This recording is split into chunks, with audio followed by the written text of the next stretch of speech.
జయ శ్రీమన్నారాయణ. శ్రీమద్ రామాయణం బాలకాండలో ఈరోజు చివరి భాగమైన పరశురామ చరిత్రను తెలుసుకొని కంప్లీట్ చేసుకుందాము బాలకాండని. సో మనం ఇది 12వ భాగం కదా. విశ్వామిత్రుడు మనం చివరి భాగంలో అంటే 12వ భాగంలో ఏం తెలుసుకున్నాం? విశ్వామిత్రుడు రాముడిని మిథిలకి చేర్చాడు, సీతా కళ్యాణం జరిపించాడు, ఇంకా మళ్ళీ శాశ్వతంగా వెనక్కి మరలి రాకుండా వెళ్ళిపోయాడు అని తెలుసుకున్నాం కదా. ఇంకా సీతా కళ్యాణంలో ఒక ఆత్మకథ ఉంది అని కూడా మనం తెలుసుకున్నాం. ఆత్మ పరమాత్మలకి సంబంధం అంటేనే భార్యకి భర్తతో ఎలాంటి సంబంధం ఉందో అలాంటి సంబంధం ఉంటుందన్నమాట. సీతని ఆత్మగా అంటే మనలో ఉండే ఆత్మ, సీత జీవాత్మగా చూపించారు ఇందులో. ఆమె ఎక్కడ లభించింది? ఒక క్షేత్రంలో లభించింది. అంటే మన శరీరానికి కూడా క్షేత్రం అనే పేరు కదా. మన క్షేత్ర విభాగ యోగంలో ఏం చెప్తాం? క్షేత్రం అంటే శరీరం అని చెప్పుకున్నాం కదా. సో ఈ క్షేత్రం కూడా మన శరీరం కూడా క్షేత్రం అనే పేరు కదా. ఈ క్షేత్రంలో జీవాత్మ ఉంది, మనకి కూడా జీవాత్మ ఉంది. కానీ ఆత్మజ్ఞానం కలగనంత వరకు కూడా అసలు మనలో ఒక ఆత్మ ఉందనే విషయమే మరచిపోయి విషయాల వెంట ప్రపంచంలో బయట విషయాల వంకే పరిగెడతాయి మనలో ఉండే ఉపకరణాలన్నీ కూడా అన్నమాట. అయితే అందుకే జనకుడు ఏం చేశాడు? జ్ఞానం అనే నాగలితో దున్నాడు. అప్పుడు ఆత్మ అయిన సీత లభించిందనమాట. కానీ ఆత్మని పరమాత్మతో కళ్యాణం జరగాలి. ఆత్మకి దానికి ఏంటి సాధనం అంటే ప్రణవము అన్నారు. అంటే ఓంకారమే సాధనం అన్నారు. ఓం అనే అక్షరానికి ధనస్సు అని కూడా చెప్తారనమాట. రాముడు పరమాత్మ గనక ఓం అనే ధనస్సుని ఎక్కుపెట్టాడు. అంటే ఓం అని విడదీస్తే ఏమవుతుంది? ఓ మా అవుతుంది కదా. ఆ అంటే ఎవరు? పరమాత్మ. మా అంటే జీవాత్మ. మధ్యలో ఉకారం ఏంటి అంటే ఇది ఏం చెప్తుందంటే ఉకారం జీవాత్మకి పరమాత్మకి కూడా విడదీయరాని సంబంధం ఉంది అని చెప్పడానికి ఉకారం అన్నమాట. అందుకే రాముడు ధనస్సుని అంటే విల్లుని ఎక్కిపెట్టినప్పుడు విల్లు 2 ముక్కలైంది కదా. ఒక ముక్కేమో పరమాత్మ అయింది, ఒక ముక్కేమో జీవాత్మ అయింది. కానీ 2 కింద పడిపోయినాయా? కాదు కదా. అల్లె తాడు రెండింటిని కలిపి ఉంచింది కదా. అంటే అల్లె తాడే ఉకారం అన్నమాట. ఆ విరిగిపడిన విల్లులో ఓంకారం ఉందన్నమాట. ఓంకారంలో 3 ఉన్నాయని చెప్పినట్టే విల్లులో కూడా, విరిగిపడిన విల్లులో కూడా 3 ఉన్నాయి అని దానికి అది మనకి ఒక గుర్తుగా చెప్పారనమాట. అంటే పరమాత్మతో ఈ 3 తెలుసుకొని ఓంకారాన్ని సాధనంగా చేసుకొని పరమాత్మని పొందాలి అనేదే జీవుడికి లక్ష్యం అని మన క్రిందటి భాగంలో తెలుసుకున్నాం. కళ్యాణం అంటే అర్థమైంది కదా. జీవాత్మని పరమాత్మతో చేర్చడమే కళ్యాణం. ఆ కళ్యాణం ఎక్కడ జరిగినా అదే కళ్యాణం. సో అది పూర్తి చేసుకున్నాం. ఇప్పుడు మనం తర్వాత విషయాలను తెలుసుకుందాం. ముందు ప్రార్థన చేద్దాం. ఆపదామపహర్తారం దాతారం సర్వసంపదాం లోకాభిరామం శ్రీరామం భూయో భూయో నమామ్యహం. కూజంతం రామ రామేతి మధురం మధురాక్షరం ఆరుహ్య కవితా శాఖం వందే వాల్మీకి కోకిలం. మనోజవం మారుతతుల్య వేగం జితేంద్రియం బుద్ధిమతాం వరిష్టం వాతాత్మజం వానరయూధముఖ్యం శ్రీరామదూతం శిరసా నమామి. కాశ్యపాన్వయ సంజాతం నారాయణ పదాశ్రితం శ్రీమన్నారాయణం వందే యతీశ్వర శ్రేయాదిశం. ఓం అస్మద్గురుభ్యో నమః. విశ్వామిత్రుడు వెళ్ళిపోయిన తర్వాత మిథిలాధిపతి కదా జనక మహారాజుకు చెప్పి దశరథుడు కూడా తన అయోధ్యకి బయలుదేరుతున్నాడు. అప్పుడు మరి మర్యాద కదా, జనక మహారాజు కూడా కొంత దూరం వాళ్ళ వెంట వచ్చాడనమాట. ఇంకా ఈ రాజు జనక మహారాజు మరి తన నలుగురు కూతుళ్ళని ఇచ్చి పెళ్లి చేశాడు కదా, మరి సారి పెడతారు కదా మనలో కూడా. అలాగే సారిగా ఆయన 1,00,000 గోవులని ఇచ్చాడంట, కంబళ్ళని ఇచ్చాడని, అలాగే పట్టుబట్టలని ఇచ్చాడని, చతురంగ బలాన్ని ఇచ్చాడు, దాసులని ఇచ్చాడు, బంగారాన్ని, అలాగే వెండిని, ముత్యాలు, పగడాలు ఇవన్నీ కూడా రాసులుగా ఇచ్చాడంట. ఈ విధంగా కన్యాదానాన్ని ఇచ్చి దశరథుడికేమో వీడ్కోలు చెప్పి వెనక్కి తిరిగి తన భవనంలోకి వెళ్ళిపోయాడు జనక చక్రవర్తి అనమాట. దశరథుడు ఇంకా ఈ పుత్రులతో ఋషులందరినీ తీసుకొని అందరూ అనుసరిస్తూ ఉంటే మెల్లిగా బయలుదేరారు. అలాగే ఇది కొన్ని తోవలో కొన్ని వాళ్ళకి అపశకునాలు కనిపించినాయంట. ఏంటి అంటే ఘోరంగా పక్షులన్నీ ఘోరంగా అరుస్తున్నాయంట. మృగాలేమో ఎదురుగుండా వస్తున్నాయి, కానీ కుడివైపు నుంచి పోతున్నాయండి, ఎడమ నుంచి కుడికి పోతున్నాయంట. అంటే ఏంటి? అదొక అపశకునం అన్నమాట. దానిని చూసి దశరథుడు భయపడిపోయాడు. వశిష్ఠుడు చెప్తున్నాడు, ఏంటి ఈ పక్షుల అరుపులు, ఈ మృగాలు ఏదో రాబోయే అశుభాన్ని సూచిస్తున్నట్టుగా అనిపిస్తుంది, నాకెందుకో చెడుగా తోస్తుంది అని చెప్పి దిగులుగా ఉంది అన్నాడండి. అప్పుడు దశరథుడి మాటలు విని, పక్షుల అరుపులు ఎప్పుడు కూడా చెడుని సూచిస్తున్నాయి, అంటే భూకంపం వచ్చే ముందు కూడా పక్షులు అరుస్తాయంట బాగా. ఏదో ఒక క్రూర మృగం వస్తున్నా కూడా పక్షులు అరుస్తూ ఉంటాయి, అంటే పక్షులు ఇవన్నీ కలిసి అరిచినాయి అంటే ఏదో చెడు జరగబోతోంది అని అర్థం అనమాట. కానీ మృగాలన్నీ ఏం చేస్తున్నాయి? ప్రదక్షిణంగా వెళ్తున్నాయి, అంటే ఈ కష్టం తొలగిపోతుంది అని కూడా అర్థం అన్నమాట. కాబట్టి భయపడనవసరం లేదు అని చెప్పాడు. ఇలా మాట్లాడుకుంటూ వెళ్తూ ఉంటేనే పెద్ద గాలి రావడం మొదలు పెట్టిందండి. చెట్లు కూడా ఎంత పెద్ద గాలి అంటే చెట్లు కూడా కదిలిపోయి నేల పడిపోతున్నాయట. అంతా చీకటి అయిపోయింది. సూర్యుడి ప్రకాశం కూడా కనిపించట్లేదు, అంతా చీకటి అయిపోయింది అనమాట. ఇంకా మొత్తం ధూళి ఆకాశంలో వచ్చిందనమాట. వశిష్ఠుడు, ఋషులు, దశరథుడు తప్ప మిగిలిన సైన్యం అంతా కూడా అసలు తెలివి తప్పిపోయినట్టుగా అయిపోయారనమాట. ఆ ఘోరమైన చీకట్లో ఆ సైన్యం అంతా కూడా ఎవరిని చూశారు అంటే జటాలు దాల్చిన భయంకరమైన పరశురాముడిని చూశారనమాట. పరశురాముడు ఇంతకు ముందే ఎంతో మంది రాజులను చంపాడు కదండి. ఆవిడు కైలాసంలాగా ఎవరి చేత కూడా ఓటమి తెలియదు అనమాట ఆయనకి. అతడు కైలాసం కాలాగ్నిలాగా ఉంటున్నాడు అనమాట. అలాగే ఎలా మెరుస్తున్న గండ్ర గొడ్డలని భుజం మీద ఉంచుకొని ధనస్సుని విల్లుని పట్టుకొని త్రిపురాలని నాశనం చేసినప్పుడు శివుడైతే ఎంత గర్వంగా వస్తున్నాడో అంత గర్వంగా వస్తున్నాడు అనమాట. అగ్నిహోత్రంలాగా ఉన్నాడు. వశిష్ఠుడు కూడా పరశురాముడిని, ఏంటి జపం హోమాలు ఎన్ని తెలిసిన వశిష్ఠుడు కూడా పరశురాముడిని చూసి అందరూ కూడా ఒకళ్ళతో ఒకళ్ళు ఇలా మాట్లాడుకుంటున్నారు. ఈయన తన తండ్రిని చంపాడు అనే కోపంతో క్షత్రియ జాతిని అంతమొందించాలి అని క్షత్రియులని ఇంతకాలం నాశనం చేసి తర్వాత కొంతకాలం విరమించాడు. మళ్ళా కోపం ఎందుకు వచ్చింది దీనికి? ఈ రాజులందరినీ అంతమొందించడానికి వస్తున్నాడా అని అనుకుంటుంటే ఋషులందరూ ఇంకా వెంటనే వెళ్ళి పూజా ద్రవ్యాలన్నీ తీసుకుని పరశురాముడి ఎదురుగుండా వెళ్ళి, రామా నీకు స్వాగతం అని మధురంగా పలికారు. ఎందుకంటే కోపాన్ని శాంతింప చేయాలి కదా. ఋషులు ఇచ్చిన పూజని స్వీకరించలేదు ఆయన. స్వీకరించక వాళ్ళతో అసలు తిన్నగా కూడా మాట్లాడలేదు.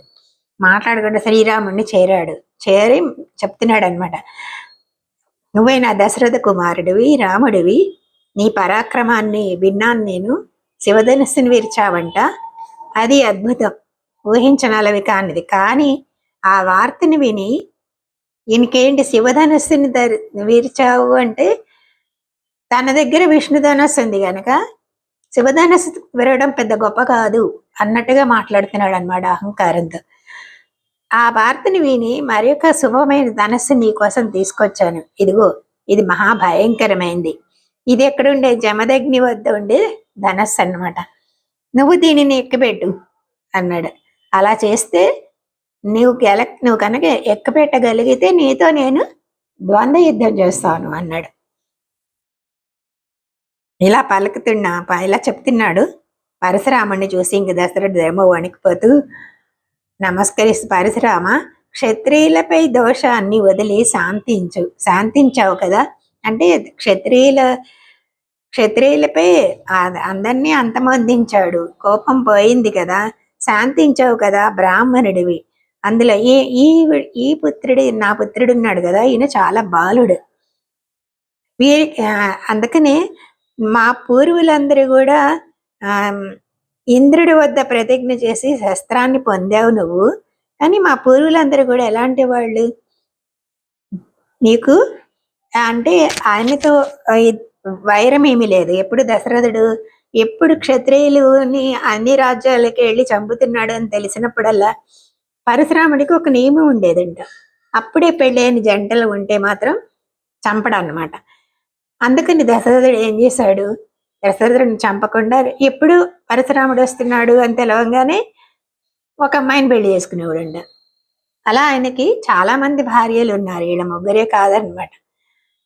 అందుకని చెప్తున్నాడు, నీవు ఇంద్రుని వద్ద ప్రతిజ్ఞ చేశావు, శస్త్రాలన్నీ వదిలేశావు, కశ్యపుడికేమో భూమినంతా దానం ఇచ్చి మహేంద్ర పర్వతం మీద నివాసం ఏర్పరచుకుని ఉన్నావు కదా, మళ్ళీ ఇప్పుడు నన్ను అంతమందించడానికి వచ్చావా, రాముణ్ణి కనుక నువ్వు చంపితే మేమెవరూ కూడా జీవించము అని చెప్తుంటే అది మాటలు ఏమీ అసలు లెక్క చేయట్లేదు, వినట్లేదు అనమాట. రాముడితో పరశురాముడు చెప్తున్నాడు, రామ, పూర్వం విశ్వకర్మ లోకంలో ప్రసిద్ధమైన 2 దివ్యములైన ధనస్సులు నిర్మించాడంట విశ్వకర్మ. ఆ ధనస్సులో ఒక దానిని దేవతలు శివుడికి ఇచ్చారు, నువ్వు దానిని విరిచేశావు. ఇది 2వ ధనస్సు, విష్ణు ధనస్సు. ఎవరు చేశారు? విశ్వకర్మ అన్నమాట. ఇది శివధనస్సుతో సమానమైన సారం ఉన్నది. కానీ ఒకనాడు పరమశివుడు కూడా త్రిపుర సంహారం చేసిన తర్వాత శివుడికి విష్ణువుకి బలాల్లో తారతమ్యం ఎంత అని తెలుసుకోవడానికి వాళ్ళిద్దరిలో ఎవరు బలవంతులు అని దేవతలు ప్రశ్నించారంట. అంటే అంతకుముందే పూర్వం వరాహ రూపంలో విష్ణువు భూమిని ఉద్ధరించడం మొదలైన కార్యాలన్నీ చేశాడు కదా, అందుకే అతడు బలవంతుడు అనుకున్నాము. కానీ నేడు ఈ రుద్రుడు కూడా త్రిపుర సంహారం చేశాడు, అందుకని ఇతడు కూడా బలవంతుడుగా తోస్తున్నాడు. వీళ్ళిద్దరు ఎవరు బలవంతులు మాకు తెలియాలి, మేము తెలుసుకోవాలనుకుంటున్నాము అన్నారు. ఇలా దేవతలు కోరంగానే బ్రహ్మ వాళ్ళ బలాబలాన్ని దేవతలకు నిరూపించడానికి ఏదో ఒక వంకతో విష్ణువుకి రుద్రునికి యుద్ధాన్ని కల్పించాడంట. వాళ్ళిరువురు ఒకరినొకళ్ళు ఓడించుకోవాలని ప్రయత్నిస్తుంటే అప్పుడు ఎక్కువ శక్తి గల శివధనస్సు పనిచేయడం మాని ఆగిపోయిందంట. ఆ శక్తి ఉన్న శివధనస్సే ఆగిపోయింది, స్తంభించిపోయిందంట. హుంకారంతో మహాదేవుడు ఏమి చేయలేనివాడే నిలిచిపోయాడు. అప్పుడు దేవతలందరూ ఋషులతో సహా వచ్చి వాళ్ళిద్దరినీ శాంతించమని ప్రార్థించారనమాట. అంటే విష్ణువు పరాక్రమంతో శివధనస్సు పనిచేయడం మాని స్తంభించడం చూసి ఋషులతో దేవతలందరూ అనుకుంటున్నారు, ఋషులతో దేవతలు అంటున్నారు, రుద్రుని కంటే విష్ణువే అధికుడు అని తలచారనమాట. అప్పుడు రుద్రునికి ధనస్సుపై చికాకు కలిగి దాన్ని విదేహ దేశంలో జనక వంశంలో ఉన్న రాజుల్లో దేవరాతుడు అనే రాజర్షికి ఇచ్చేశాడు. అంతటి ఈ ధనస్సుని దేవరాతుడే మళ్ళీ ఈ ధనస్సుని భృగు వంశంలో జన్మించిన రుచికుడికి ఇచ్చాడు. ఆ రుచికుడు అతని కుమారుడు అనమాట. నా తండ్రి అయిన జమదగ్నికి ధనస్సుని ఇచ్చాడు. రుచికుడు నా తండ్రి అయిన జమదగ్నికి ధనస్సుని ఇచ్చాడు అనమాట.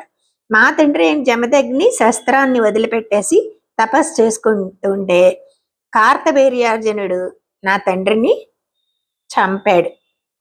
అతడు మా తండ్రిని చంపాడనే కోపంతో నేను 21 సార్లు భూప్రదక్షిణం చేసి క్షత్రియులందరినీ కూడా లేకుండా చేశాను అన్నాడు. పృథ్వీని అంతా, ఈ భూమిని అంతా కూడా నా ఆధీనంలో చేసుకున్నాను. యజ్ఞం చేసి యజ్ఞంలో దక్షిణగా కాశ్యపుడికి ఈ భూమిని అంతా దక్షిణగా ఇచ్చేశాను. మహేంద్ర పర్వతంలో తపస్సు చేసుకుంటూ ఇప్పుడు నేను ఇక్కడ ఉన్నాను. నీవు శివధనస్సు విరిచావని విని వచ్చాను. ఈ విష్ణుధనస్సుని నువ్వు ఎక్కుపెట్టు. అలా చేయగలిగితే నీతో నేను ద్వంద్వ యుద్ధం చేస్తాను అని తనకు అదంతా చెప్పుకున్నాడు అనమాట పరశురాముడు. నీ బలం నిరూపించుకో అన్నాడు.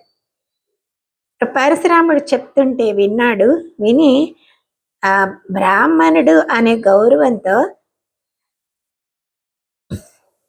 ఆయన బ్రాహ్మణుడు కదా, తండ్రి దగ్గర ఉండగా తాను గర్వంగా మాట్లాడడం ఏం బాగాలేదు, బాగుండదని మాట్లాడకుండా పరశురాముడితో శ్రీరాముడు చెప్తున్నాడు. నీవు చేసిన పనులన్నీ నాకు తెలుసు. నీ తండ్రి ఎడల క్షత్రియుడు చేసిన అపరాధానికి ప్రతీకారం చేసుకుని తండ్రి రుణాన్ని తీర్చుకున్నావు. నేను కూడా క్షత్రియుడినే కాబట్టి నన్ను ఎదిరించాలని వచ్చావు. నన్ను పరాక్రమం లేనివాడిగా భావించి అవమానిస్తున్నావు. నా పరాక్రమాన్ని చూడు అని అంటే ఇక్కడ అలా అర్థమైంది కదా. నువ్వు దీన్ని కూడా ఎక్కిపెట్టి చూపించు అంటే ఏంటి, నువ్వు చేయలేవు అని కదా.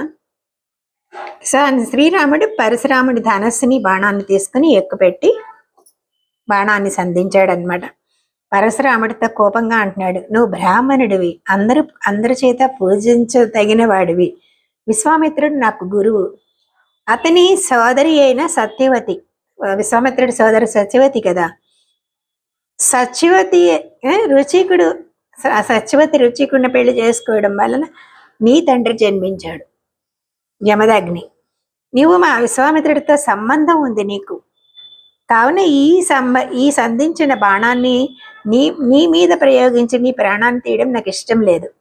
కానీ సంధించిన బాణం వ్యర్థంగా పోకూడదు. కాబట్టి నీకు నడక లేకుండా నీ పాదాలను ఛేదించేస్తాను అన్నాడు. లేదా నీవు తపోబలంతో ఆర్జించిన ఈ లోకాలనన్నిటినీ నీకు లేకుండా చేస్తాను అన్నాడు. చెప్పు, ఏది కావాలి? నీవు దేనిని చేయమంటే అది చేస్తాను. ఈ బాణం అంటే వైష్ణవము అంటారు. వైష్ణవము అంటే విష్ణుధనస్సు కదా.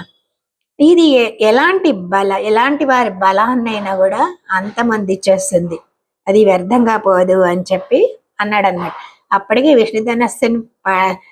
విష్ణుధనస్సుని చేత్తో స్పృశించంగానే ఆ పరశురాముడి బలం అంతా కూడా రాముడికి వచ్చేసింది. అప్పుడు బలం లేనివాడే అయ్యాడు అప్పటికే. ఇలా పలుకుతూ ఆ సంధించాడు కదా, వెంటనే నిలిచి రాముడి మాటలకి దేవతలందరూ కూడా ఆకాశంలో వచ్చి నుంచుని చూస్తున్నారు. ఋషులందరూ వచ్చారు, నా గంధర్వులు, అప్సరసులు, సిద్ధులు, చారణులు అందరూ వచ్చి నించుని ఉన్నారు. విష్ణుధనస్సుని చేపట్టి నిలిచిన రాముడిని చూసి లోకమంతా కూడా భయపడిపోతుంది. పరశురాముడికి అసలు బలం లేదు, నిర్వీర్యుడైపోయాడు. పుండరీకాక్షుని రాముడితో మెల్లిగా చెప్తున్నాడు అనమాట, నేను ఈ భూమినంతా కూడా పూర్వం కాశ్యపుడికి ఇచ్చేశాను. అతడు నీవు ఈ భూమిపై ఉండకూడదు అని నాతో అన్నాడు. నేను అలాగే అని ఒప్పుకుని అప్పటి నుంచి రాత్రి వేళ భూమిపై ఉండడం మానేశాను. ఇప్పుడు తొందరగా మహేంద్ర పర్వతానికి వెళ్ళాలి. నా కాలినడకను నీవు లేకుండా చేస్తే నేను ఆ పర్వతానికి చేరలేను. కాబట్టి రామా, నేను తపస్సు ఆర్జించిన పైలోకాలనన్నిటినీ నీ బాణంతో ఛేదించు అన్నాడు. నీవు నాకు తెలిసినవి ఇప్పుడు నేను తెలుసుకున్నాను, నువ్వు పరబ్రహ్మ స్వరూపుడు అని నాకు ఇప్పుడు తెలిసింది. మధువు అనే రాక్షసుని కూడా చంపిన పరమ పురుషుడివి మాధవుడు అని కూడా తెలుసుకున్నాను. ఈ ధనస్సుని నీవు స్వీకరించు అని దేవతలందరూ యుద్ధంలో ఎదురులేని వాడిగా నిన్ను చూసి ఆనందిస్తున్నారు. ఇప్పుడు నువ్వు నన్ను ఓడించడం నాకు అవమానమేం కాదు, ఇది కరెక్టే, అంటే ఇది యుక్తమే. 3 లోకాలకి స్వామివి నువ్వు. నీవు నన్ను కింద పరచుట అనేది తగిన పనే. నీవు వెంటనే సంధించిన బాణాన్ని వదిలిపెట్టు. నీవు బాణం వదలగానే నేను మహేంద్ర పర్వతానికి వెళ్ళిపోతాను అన్నాడు. ఇలా పలకంగానే సరే, శ్రీరాముడు పరశురాముడు ఆర్జించిన లోకాలన్నీ ఛేదించడానికి తన బాణాన్ని వదిలాడనమాట. అప్పుడు చూసి పరశురాముడు వెంటనే మహేంద్ర పర్వతానికి వెళ్ళిపోయాడు. అప్పుడు ఇంకేమంది, అప్పుడు సూర్యుడు బయటకు వచ్చాడు, చీకట్లన్నీ పోయినాయి అన్నమాట. తర్వాత పరశురాముడు శ్రీరాముడిని ప్రశంసించి ప్రదక్షిణం చేసి తన స్థానానికి వెళ్ళిపోయాడు అనమాట. పరశురాముడు వెళ్ళిపోయిన తర్వాత శ్రీరాముడు ఆ ధనస్సుని వరుణుడికి ఇచ్చాడనమాట. మరల దానిని అవసరమయ్యేంత వరకు అతని వద్ద ఉంచమని చెప్పాడు. శ్రీరాముడు, వశిష్ఠుడు వీళ్ళందరూ కూడా ముందులందరికీ నమస్కరించి భయంతో ఉన్న తండ్రితో చెప్తున్నాడు, పరశురాముడు వెళ్ళిపోయాడు, భయం పోయింది, మన సైన్యం ఇంకా అయోధ్య వైపు నడిచేటట్లుగా ఆజ్ఞాపించండి అన్నాడు అనమాట. దశరథుడు రాముడి మాటలు విని శ్రీరాముడిని గట్టిగా కౌగిలించుకొని శిరస్సు మీద ముద్ద పెట్టుకున్నాడట. శిరస్సు మీద ఎందుకు చేస్తారు తెలుసా? ఇప్పుడు వాళ్ళు బొగ్గల మీద ఇక్కడ ముద్ద పెట్టుకుంటారు, కానీ శిరస్సు మీద ముద్ద పెట్టుకోవాలంటే అని అంటే పెద్దవాళ్ళు ఇక్కడ శిరస్సు అంటే సహస్రారం కదా, అక్కడ ఆగ్రహణిస్తే గనుక ఆయుష్ పెరుగుతుందట అందరికి. పరశురాముడు వెనుతిరిగిపోయాడు అని విని నా కుమారుడు మళ్ళా పుట్టాడు, నేను ధన్యుడిని అనుకున్నాడు అనమాట. చూడండి, తన కుమారుడు అంటే ఎంత ప్రేమ ఉంది, కానీ జ్ఞానం ఉంది చూడండి, జ్ఞానాన్ని ప్రేమ కప్పేస్తుంది అనమాట. దశరథుడు తన కుమారుడు పరాక్రమాన్ని విన్నాడు, చూశాడు కూడా. తాటకని మారే సుబాహుల్ని చంపిన వృత్తాంతాన్ని తెలుసుకున్నాడు, చెప్పారు అందరూ. శివదర్భంగాన్ని చేశాడు అని తెలిసింది. అంతటి శక్తివంతుడైన ఈ కుమారుణ్ణి చూసి కూడా పరశురాముడు ఏం చేయగలడు అని ధైర్యంతో ఉండొచ్చు కదా, కానీ పుత్రుడు అనే ప్రేమ దాన్ని అలా ఆ గొప్పదనాన్ని కనపడకుండా చేసింది అనమాట. దాంతో బెంగపడి పరశురాముడిని ఎదిరించిన రాముడు మరి బతకడని దిగులు పడ్డాడు దశరథుడు. పరశురాముడు ఇంకా వెళ్ళిపోయాడు అని చెప్పంగానే, ఆ వార్త వినంగానే కుమారుడికి మళ్ళీ జన్మ వచ్చింది అని భావించాడు అనమాట. ఇది ప్రేమ. దశరథుడు వెంటనే తన సైన్యాన్ని ముందు పట్టణానికి పంపాడు.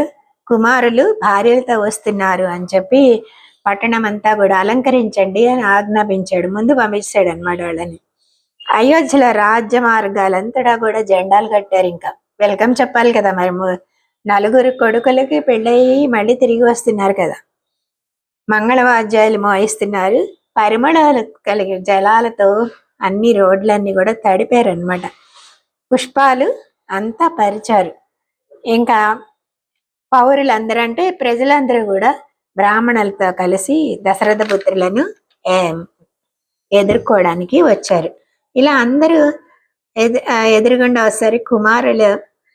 కుమారులతో కోడళ్లతో తన భవనాల్లోకి దశరథుడు ప్రవేశించాడు అనమాట.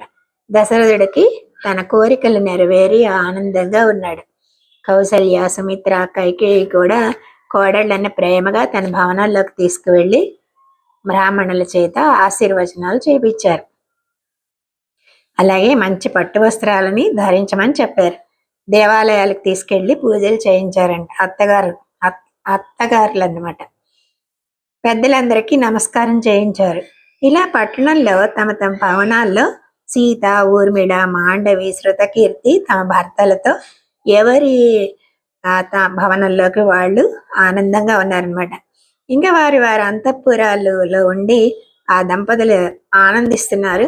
కొంతకాలం గడిచిన తర్వాత దశరథ చక్రవర్తి తన కుమారుడైన భరతుణ్ణి పిలిచి మీ మేనమామ యుధాజిత్ నిన్ను వాళ్ళ పట్టణానికి తీసుకుని వెళ్ళడానికి వచ్చాడు, నువ్వు వాళ్ళ ఇంటికి వెళ్ళమని చెప్పాడు.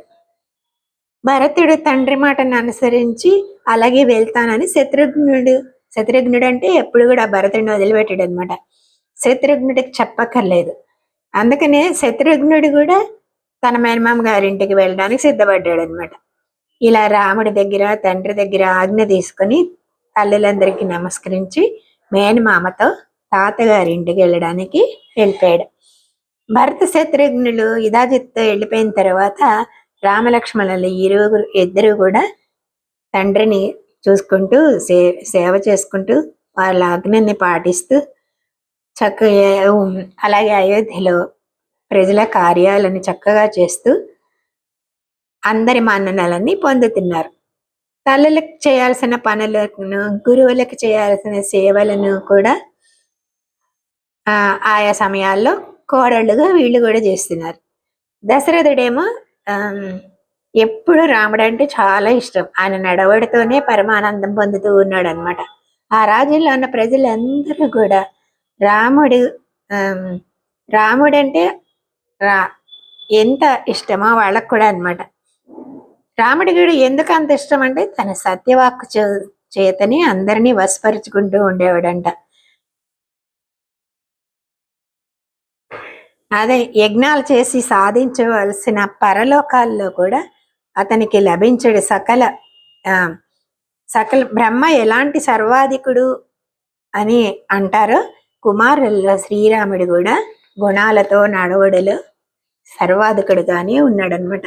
రాముడు ఇంతకాలం ధర్మాచరణంలో తల్లికి, తండ్రికి, గురువులకు, ప్రజలకి సేవ చేస్తూ తన ధర్మాలను తాను ఆచరిస్తూ ఉన్నాడు. కానీ ఇప్పుడు సీతమ్మతో భోగాలను అనుభవించడంలో మునిగిపోయాడు. ధర్మానికి విరోధం లేకుండా భోగానుభవం చేస్తున్నాడు అనమాట. అంటే అన్ని ఋతువులలో ఆయా ఋతువులకు అనుగుణమైన పదార్థాలని సేకరించుకొని వాటితో భార్యతో కలిపి ఆనందాన్ని అనుభవిస్తున్నాడు అని చెప్పారు. అంటే సీతాదేవి సౌందర్య రాశి, ఆమెమో అయోనిజ. ఆమెతో ఎంత కాలమన్నా కూడా రాముడికి తృప్తి కలగడం లేదు. కానీ ఇది కామమా అంటే కాదు. అతను ఆమెతో ఆయన మనసు అలాంటిది కాదు. ఆమెతో తన శరీరంతో మాత్రమే కాక మనసుతో, ఆత్మతో కూడా విడదీయలేని ఒక ఆనందాన్ని అనుభవిస్తున్నాడు అనమాట. సీతమ్మకి రాముని అంతకంటే ప్రేమ ఉంది. ఆమె మనసులో నిత్యము రాముడే నివసిస్తూ ఉన్నాడంట. రాముడికి సీతమ్మ ప్రీతిపాత్రమై ఉండేదన్నమాట. శరీర సౌందర్యాన్ని చూసి రాముడు ఆమెను ప్రేమించాడా అంటే కాదు. పెద్దలైన విశ్వామిత్రుడు, దశరథుడు నిర్ణయించిన భార్య అని ఆమె రాముడికి భార్య అని రాముడికి ఇష్టమంట. ఆమె గుణవంతరాలు, సౌందర్య రాశి కూడా కదా. పెద్దలు కుదిర్చిందే కాకుండా వీళ్ళు కూడా ఇవి కూడా ఉండడం వల్ల ఆ ప్రేమ ఇంకా అధికమైందనమాట. భారతీయ సంస్కృతిలో ఏమంటారంటే స్త్రీ పురుషుల మధ్య ప్రేమకి రూపం ప్రధానం కాదు, పెద్దల నిర్ణయమే ప్రధానం అంటారు. అందాన్ని చూసి వధూవరులు ఒకరినొకరు ప్రేమించుకొనడం అంటే అది అనర్థం అవుతుందంట. ఇప్పుడు జరిగేది అదే కదండి. పెద్దలు అక్కర్లేదు, ముందు వాళ్ళే నిర్ణయించుకొని పెద్దలకు చెప్తున్నారు కదా. సో అందాన్ని చూసి వధూవరులు ఒకరినొకరు ప్రేమించుకోవడం అంటే అది అనర్థానికి కారణం అవుతుంది అనమాట. యోగ్యులైన పెద్దల చేత నిర్ణయించబడిన సంబంధాలు అయితే నిరుపద్రవాలు అంటే అసలు ఎప్పుడు కూడా ఉపద్రవం అనేది రాదు అని. అందుచేత సీతారాముల ప్రేమకి మొదటి కారణం ఏంటి అంటే తండ్రి సంబంధం కుదర్చడం. రెండవది గుణ సంపత్తి, గుణాలు ఇద్దరిలోనూ మంచి గుణాలు ఉండడం. మూడవది ఏంటి, ఇద్దరికి కూడా సౌందర్యం ఉండడం. ఈ వరుసలో ఉండడం వల్ల దాంపత్యం వృద్ధి పొందుతుంది. వృద్ధి పొందడానికి మూలమని సీతారాముల ప్రేమని మనకి చెప్పారనమాట. జయ శ్రీమన్నారాయణ. ఇంతటితో బాలకాండ పూర్తయింది.